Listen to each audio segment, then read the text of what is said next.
Hello fans and viewers, what's going on? It's TheAireaidLord. Today is my filming of Fan Mail episode 9. It has actually been 9 episodes of me doing this, answering fan questions on either the Xbox 360 or the PlayStation 3.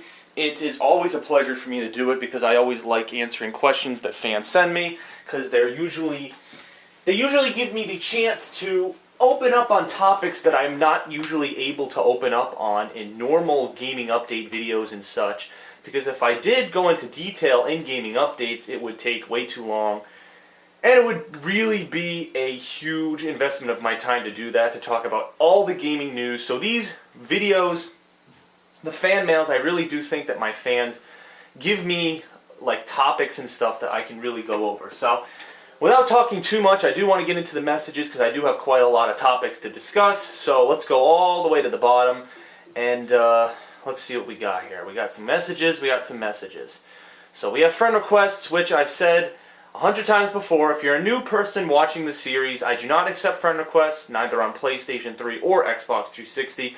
Simply because so many people want to be my friend, and if I accept every friend request, that would mean I would have to not accept some people and accept other people. So I cannot make special circumstances for everybody.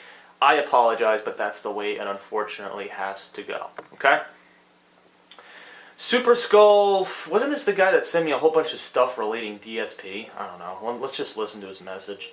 Hey, what's up? I'm a fan of DSP gaming.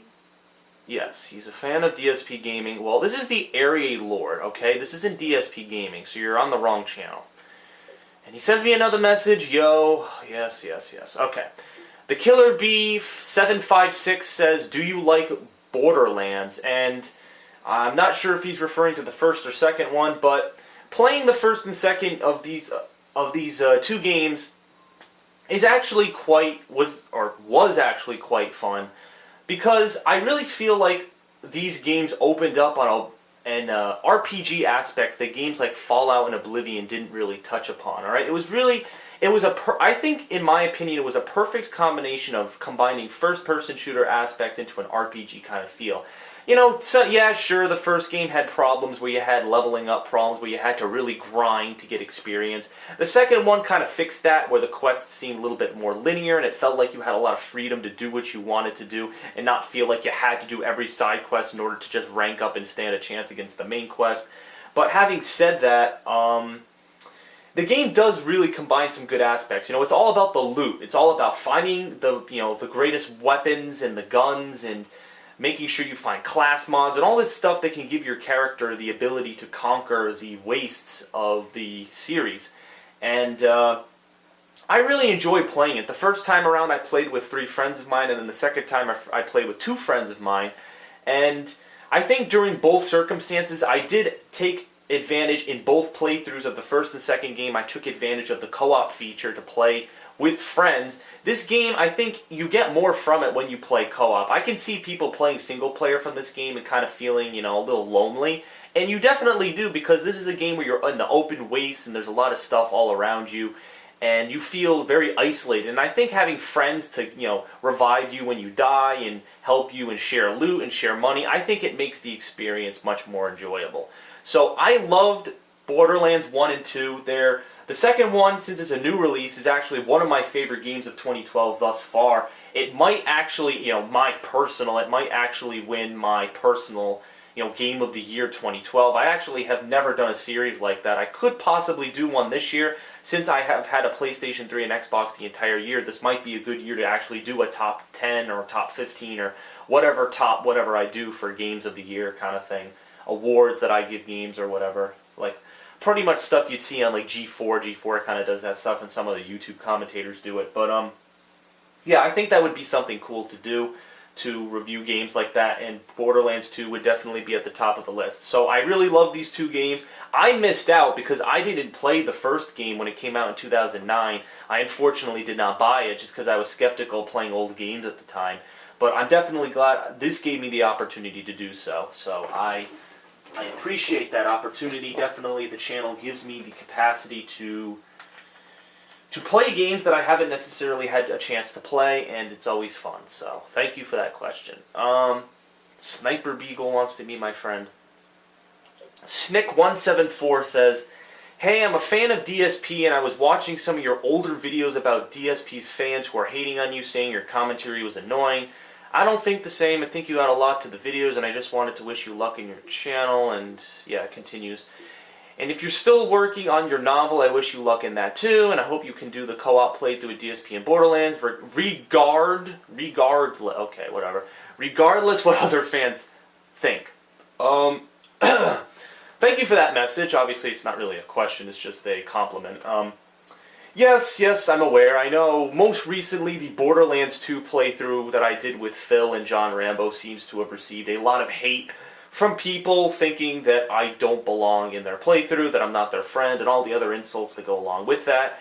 I've said in the past that I ignore all that hate because there's no reason to respond to it. Now, I have been responding to some of it in comments and stuff, but that's simply to inform people who are misinformed, because I see people writing stuff where they make these general statements that aren't true, and I want to basically make sure people understand the full truth. Like, if they understand the full truth and they're still being trolling assholes, then okay, then I can put them down and, ignore them. But if people have wrong information and they're trying to spew hate based on misinformation, I really think I should speak up. Like, it doesn't make sense for people, people are like, oh, you ran ahead, it was all your fault. Or how about I was with my partners, we all got separated, and we all share the blame for getting separated in that particular part in the playthrough we did a week ago.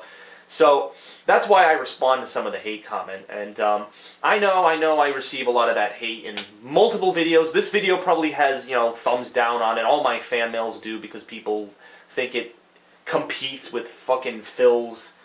I believe Phil has a series like this as well where he answers questions or something like that. I don't know. I don't stay up on Phil's content. Like, I think people are like, oh, you know everything about DSP. I don't know what he does. I'm a friend of his, but I don't follow his content like I used to. Like, I used to briefly follow his content every once in a while, but I'm too busy nowadays doing my own channel and my own life. I don't have time to follow what he does 24/7. If there's a co-op game that's coming out, I will send him a message, such as Black Ops 2 Zombies. We're definitely doing that 100%. But if there's a co-op game I want to play with him, I'll message him on my phone and say, hey, you want to play this game with me? And then that's my opportunity to play with him, if he says yes or no, how we work it out, our schedules, and that's that. Like, I don't watch his videos and, make sure everything's fine and stuff. If people are commenting me about me on his videos and I catch wind of it from people, I'll go over there briefly just to see what the hell's going on. But I don't follow his content like people think. So the hate that I receive from Phil's community, it's probably going to continue until it just stops one day. It's been going on for over a year now. I've tried multiple times to stop it, and it probably will never stop. But that's just the name of the game, I guess, and it's just going to continue until something changes. Oh, this guy keeps sending me messages about DSP. He keeps sending me messages. I'm not going to respond to them. Friend request, Apeship Killer. This guy sends really good questions, I have to say. He sends me questions on the Xbox 360. Well, he's been consistent sending me questions on the 360, and I've enjoyed answering them. So, he says, hey man, who do you think is better, Conan O'Brien or Howard Stern, and why? Also, what are your thoughts on the Wii U? Are you going to buy one? The second question is a really good question, which I'm probably going to rant about for a long time. The first question, Conan O'Brien or Howard Stern, there's no competition. Howard Stern all the way. Why? Because Howard Stern is honest, truthful, and he knows not to back down when something is not right, okay? He is able to stand up on his radio show and speak the truth about things. I think I really speak to somebody like that who has that capacity, especially on a show like his that is so popular. Conan O'Brien, but I think it's hard to compare Conan O'Brien and Howard Stern. Conan O'Brien and Howard Stern do two totally different things. Conan O'Brien has his own TV show, and he's kind of like a stand-up comedian kind of thing. Howard Stern has his own radio show, and he just recently started on America's Got Talent. So it's kind of hard to compare them, because one's a comedian and one's a radio show host. But in terms, is it comedic aspect you're asking? If you're asking comedic aspect-wise, I'd say Howard Stern, just because he's hilarious. He has a whole bunch of crazy guests, like High Pitch Eric the actor. He has all these crazy motherfuckers come on his channel, and it really makes the series well. Conan O'Brien, I did watch some of his stuff in the earlier years, and I thought it was okay, but now his advertisements are all over the freaking place, and I think he's kind of cliche at this point, so I definitely like Howard Stern better for his capacity to speak the truth.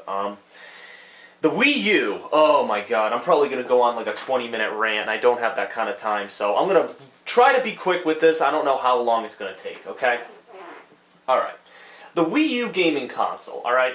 It was just recently announced that the Wii U is coming out on like November 16th or something. I don't know, it's like a week or two before Black Friday, okay? Thank God they didn't release it on Black Friday, because you would have had a lot of disappointed customers and a lot of crazy shit going on. But the Wii U comes out in I believe, I don't know if it's worldwide, but I know in America it comes out November 16th, okay? And it's going for $300-something. I think $350, $400 something, around that price range, okay? What do I think about it? When I first saw the Wii U, I believe it was it was either E3 2011 or 2012. I'm not sure which E3 it was, but whatever E3 it was, oh my god, I don't know how I'm going to say this. I don't want to insult the Nintendo fanboys who I know defend their systems quite passionately. Now, I do want to say this about the Wii U system, okay? What I think it's aiming at is not the right direction, okay? Basically, what you're seeing from the Wii U system is Nintendo's desire to market to the hardcore gamer. The hardcore gamer that's playing Call of Duty, Halo, Grand Theft Auto on the Xbox 360 and PlayStation 3.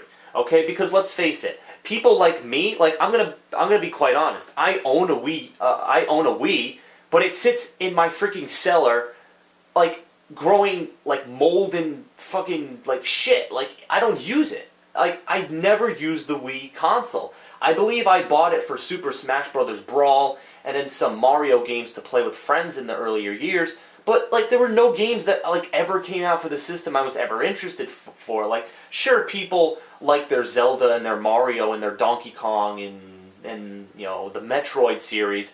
But, to a point, like, is that really how you make your money? Milking those series? Is that really how you make your money? Like, I know the Wii was successful because it was a fitness system that was different. People could exercise. It was very innovative with the motion controls, which Xbox and Sony eventually took up on with the Kinect and the PS Move.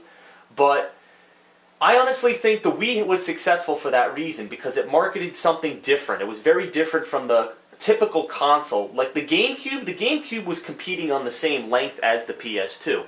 The Wii was not on the same playing field as the 360 and PS3. It was marketing towards people, young kids, families who were interested in exercising. You know, it's pretty much the typical family who is like, oh, video games cause you to be obese and video games have no value, but yes, the Wii is a healthy system because you can exercise and flail your arms around and pretend to box people. This is the mentality of some people who don't have knowledge of video games. I'm going to say that right now. But that's pretty much why the Wii was successful, alright, in 2006. But now, as you'll see, Nintendo is losing out in sales. You know, they have the 3DS, which they overpriced when it first came out. But you'll see that they're losing sales on the Wii because there's no reason to buy it. Everyone who has a Wii, and they don't use it. They have consoles like 360s and PS3s, and in some cases PCs, which keep them occupied. So there's really no reason for people to, you know, buy games for this system, thus the sales are down for the Wii. What the Wii U is trying to do is to bring hardcore gamers into the scenery of the Nintendo universe, okay? And they think they're going to do this with the Wii U gamepad, this freaking thing that you hold up like this, like a steering wheel, and you hold it up to the screen, and you literally, like, you fly it around like this, and you're supposed to hold it in front of you. I've seen videos of this, live videos of this. You're supposed to hold this motherfucking thing and press like keypads and stuff on it, and stuff on your TV screen is supposed to happen. So here's an example. Imagine playing the PSP, but the PSP controls your PlayStation 3. Like you're playing your portable gaming console, and all of a sudden stuff's happening on the PlayStation 3. That's pretty much what the Wii U does. Okay, now I know there's more innovative things, like, yeah, you can flick your finger and something happens on the screen, or you can place the Wii U pad on the floor and use it as like a T stand for a golf club thing, so it's more innovative. That's fun and all, but is that really going to sell you the $350 console that people are supposedly going to be buying on November 16th? I'm not so sure. And the games that are lining up for the system so far, like, think of it. They said, oh, Arkham City's coming out. A different version of Arkham City's coming out for the Wii U. Black Ops 2's coming out for the Wii U. Assassin's Creed 3's coming out for the Wii U. But to that, I say, who gives a flying fuck? These games are already coming out on the 360 and PS3. You have no reason to buy them on a system that's probably going to be way clunkier for you to even use these games on. Like, who wants to play Assassin's Creed 3 on the Wii U? Yes, I'm going to flail my arms in a circle like I'm driving a car so I can make Connor from Assassin's Creed 3 move. Like, am I really going to do that? Or am I going to buy it for the PS3 or Xbox 360, where I know I can lean back in my chair and simply move the thumbstick and press Y and all the other triggers that go with the game? That would make more sense. Now think of the other games they're releasing with it. Arkham City, which has already been out for over a year. By the time Assassin's Creed 3 is released for the console, it'll already have been out for like 4 weeks. It really doesn't make sense. So honestly, the Wii U, what it's marketed as a console that's trying to move into the hardcore scenery. And I just don't think it's going to work. I think this system is going to fail miserably. I know some people would disagree, but this is my honest feelings. I honestly think this system is going to fail so fucking miserably, and it's going to be just a pile of shit just on the floor. I honestly think this system is going to fail. I'm sure the Nintendo exclusives like Mario Galaxy 2 or 3 or whatever they're on now, and the Metroid series and the Zelda series, I'm sure those series are going to save it some money, but you're really not going to see people rushing out to buy this system. I'm sure the analysts and the game experts will to review it, but other casual people will not buy this game. Parents are going to say, oh, the Wii's turning into this shooter thing. We don't want it. Or, hell, we already have a Wii. Why would we buy another fitness system that costs $350, especially in these tough economic times? Doesn't make sense. It's really a stupid decision. I really think if Nintendo wanted to market to the hardcore audience, they should have changed how they interpret gaming with their Wii U console. Using this gamepad, which makes it even harder to play games, in my opinion, just looking at it, and also talking to some of my friends who have gone to conventions and used the gamepad, it sounds like this isn't really the direction. So, that's my opinion on the Wii U. Am I going to buy it? No, I am not. Obviously, all the information I just gave you is all the reasons why I'm not going to buy it. It's unfortunate, but I really thought Nintendo was going to do something different. Again, these are just my opinions. Maybe the Wii U is going to be successful, but I honestly don't see a bright future for the console. So that's my opinion. And lastly, if Ubisoft made another Assassin's Creed game after the third, when and where would you like it to take place? Thanks. Well, Assassin's Creed 3 is taking place in the American Revolution, as you know, and a couple of things are going to complicate this question. Number one, I've heard from many sources, people telling me that Assassin's Creed 3 is actually going to be the last Assassin's Creed game in the Desmond Miles story. Now, I don't know if this is true, but I've heard multiple articles telling me that Assassin's Creed 3 is the last, the story of how he has to find these vaults and stuff to stop the 2012 apocalypse.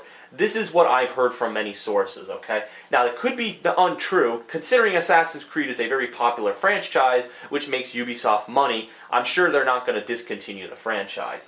Now, if they were to make an Assassin's Creed game in a new atmosphere, you have to understand, think of what they did with Ezio's story.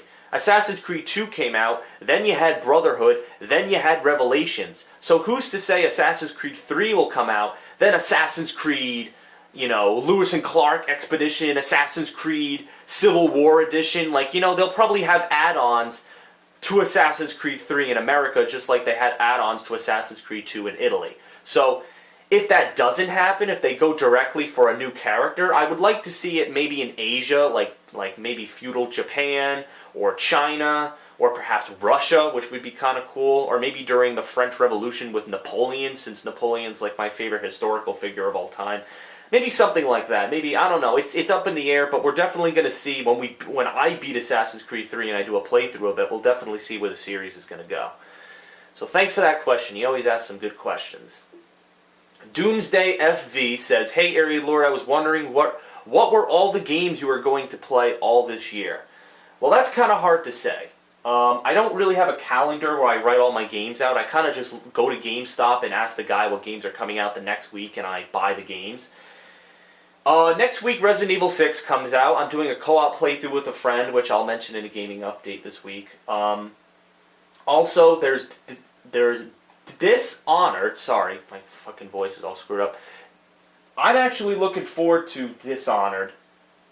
I actually didn't know anything about the game, but I did see some gameplay and some trailer footage of it. It actually looks really cool. It's this really like psychonetic kind of feel game, and I thought it looked really cool. I mean, it's obviously a new IP made by a new studio that I think has some links to Bethesda, but it's definitely a game I'm interested in. Then there's the games that I just mentioned: Assassin's Creed 3, Black Ops 2, Halo 4. There's also Hitman Absolution, which I'm kind of interested in. I've never played a Hitman game, but I think it'll, I'll see where I go with that. Maybe I'll get it, maybe I won't. What other games come out? Far Cry 3. Far Cry 3 comes out at a weird time. It actually comes out one day before my birthday, which is kind of shitty, because I was actually planning on a special kind of video for my birthday, which I'm not going to spoil. But I'm going to have to see how that's going to go. My friend Wadham Top Dog has actually expressed interest in doing some of that game co-op with me, Far Cry 3. So I'm going to have to see how I'm going to do that. Maybe I'll do it during the Christmas season. Maybe because, alright, I don't want to beat around the bush, but during my birthday I'm going to be going to a mystery location. I'm going to be filming something, okay? I'm going to be going to a location that means a lot to me from my past for my birthday, and I'm going to be taking live footage for you guys to see.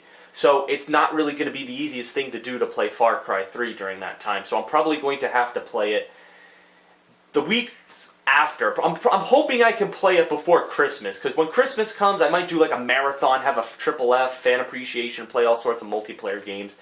But yeah, Far Cry 3 will have to be in the middle of December before Christmas. What other games are coming out? I don't even know.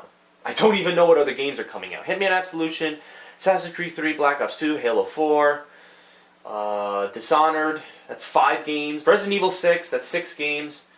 What else is coming out? I don't know. I have no idea. If you have any other game... Oh, the Family Guy video game, which was supposed to come out, which I didn't get, which I'm planning on doing that with a friend of mine as well. Other than that, I don't know. I think there are other games coming out, but I'm not sure. See, the funny thing is, last year I felt really pressured to play a lot of games all at once, and I felt like I was under constant video footage. This year I think I'm kind of taking it easy. Like, I'm not playing alright, I didn't play every game last year, but there aren't as many major releases necessarily coming out around this time in particular. For a hardcore gaming season, I don't feel like it's that hardcore, you know what I mean? So those are the games I know of as of now. So that is that, and he keeps sending me messages. I'll just delete those. You and your other friends' videos suck. Aw, the Batman doesn't like my footage? Fuck. Well, I guess we're gonna have to go with Superman. I'm picking up Borderlands 2 Monday midnight. Plan on being asked if it's join. Oh, this guy was asking about playing with Phil, myself, and Rambo, which apparently didn't happen, and he has a message to go along with it. And I just kind of went out to the last message I sent you. Like I said, I've got plenty of time to play the game, so I'm not... Yeah. Well, obviously this is after the fact I played Borderlands 2, so sorry about that. We kind of didn't have... The way our schedules worked for that game, it really wasn't going to work, so... Friend request, let's get that out of the way. The Reaper, one of my longest time fans, as I've said before. You guys are awesome. I'm really enjoying the Borderlands 2 vids. Well, thank you. It was actually a really fun playthrough, which I suggest everyone watch. It's my favorite playthrough of the year so far, other than like Mass Effect 3 or something. But I was like pumped. This game was so fucking fun to play with friends. If you're going to play Borderlands 2, I'd suggest playing it with friends. It's the best way to expand upon it. Hi. That's all he says. Okay. Hi. Hello. I'm a big fan. Oh, well, thank you. Light side to Kyle. Hey Chris, it's me again. I have 2 questions for you, so let's get started. Let's get started. When do you plan to start the 2nd book in the Orb series? Second, what is your opinion on the Hunger Games? Well, light side to Kyle, I actually sent this guy a copy of my book. He bought it. He seems to ask me a lot of questions surrounding my book. The 2nd book in my Orb, or it's not really the Orb series, it's called the Noah Jefferson series. The 2nd book is called The Heir. It's a darker book, and it's very, very long. It's taking me a long time to write it. I'm almost like 100 pages into it, so it's probably not going to be released for some time. I'll definitely make a video when that's going to happen, so don't worry, I will inform you. The Hunger Games series, it's an okay series, definitely way better than like Twilight. I think it even has some potential over Harry Potter, although it does have some weird things. I know the ending is very controversial, and people thought it sucked ass, which I kind of agree. But, you know, it's an okay series, only 3 books. The movie came out, which I saw the movie, and the movie's way better than some of the other shitty book movies like Percy Jackson and stuff. So, Hunger Games seems promising. It's a very eerie movie. It's a very, like, creepy movie, and I would suggest seeing it and reading the books. I think they're worth their merit in literature. So that's that. Do you plan on playing One Piece Do plan to do One Piece for the PS3? Okay. One Piece. Didn't that game just come out? I'm not sure. I'll see if I can fit it in, but it doesn't look like a game that necessarily interests me. I usually only play games that interest me, so unfortunately that game might get kicked under the rug. I'm a big fan. Please accept my friend request. I've said I can't accept friend requests. So, sorry, I can't accept them. If everyone wanted to, if I could accept every friend request, I'd have some problems, so. And P-Dog's a friend of mine, and he usually sends questions, so. I have a quick question, pour toi. He's saying something in French, I guess. What can Infinity Ward do, if anything, to spice up the bland piece of tomfoolery that is COD after Black Ops 2 comes out? Yours sincerely from a drunken Irish man. Yes, a drunken Irish man. I only have 2 minutes to explain this, so I'll go quick. Obviously, the new Infinity Ward game is obviously going to be not Modern Warfare series. They have to make it different. Like, it has to not... I don't want it to not feel like Call of Duty, but they have to put enough in the game to warrant it to be a new purchase. And I don't feel like they did that with Modern Warfare 3. I literally felt like Modern Warfare 3 was an extension to Modern Warfare 2, and it felt like a piece of shit. I'm crossing my fingers for Black Ops 2, mainly because of the zombies, for no other reason other than the zombies, but Call of Duty is slowly deteriorating into shit. I'm praying for the day when they finally say no more Call of Duty. I'm sure the fanboys would crash down Activision's doors, but I'm hoping that day comes so we can finally see some new innovative games instead of Call of Duty every fucking year. And the last question from P-Dog, he had another question. And another thing, what are your expectations for New York Comic Con in terms of games, events, DSP, and the company, the book, etc.? Still sincerely from a drunken Irishman. New York Comic Con. Pretty ironic, actually, because I actually just received my ticket for New York Comic Con in the mail. There's my ticket for New York Comic Con. Saturday Pass, and apparently that's some Asian dude from The Walking Dead, which I don't know what that series is. New York Comic Con, I was going to go under Machinima's partnership, but unfortunately they said they weren't going to New York Comic Con, which is really weird. I don't know why they wouldn't cover an event like New York Comic Con since it's a big commercial event. So I'm hoping they have footage of the games I want to see, Assassin's Creed, Black Ops, Halo. I'm looking forward to playing those games, filming it. I will be at Phil's table, or not Phil's table, it's actually OJ's table. He's going to be there all 4 days selling candles with somebody named the White Mage who was nice enough to get him a table. So I'll be selling that stuff, and that'll basically be it. And I'm hoping we have some good gameplay footage come from New York Comic Con, and I'm looking forward to it. It's only a couple of weeks away, so look forward to that. So, okay, that is my last message. I'm ending it kind of quickly right now because I'm almost at the limit for my camera. So thank you for all the messages that I received for episode 9. Maybe I'll do something special for episode 10 a month from now in October. Again, the next fan mail is going to be on the PlayStation 3, so send your questions in and I will answer them. Thank you. See you later, guys.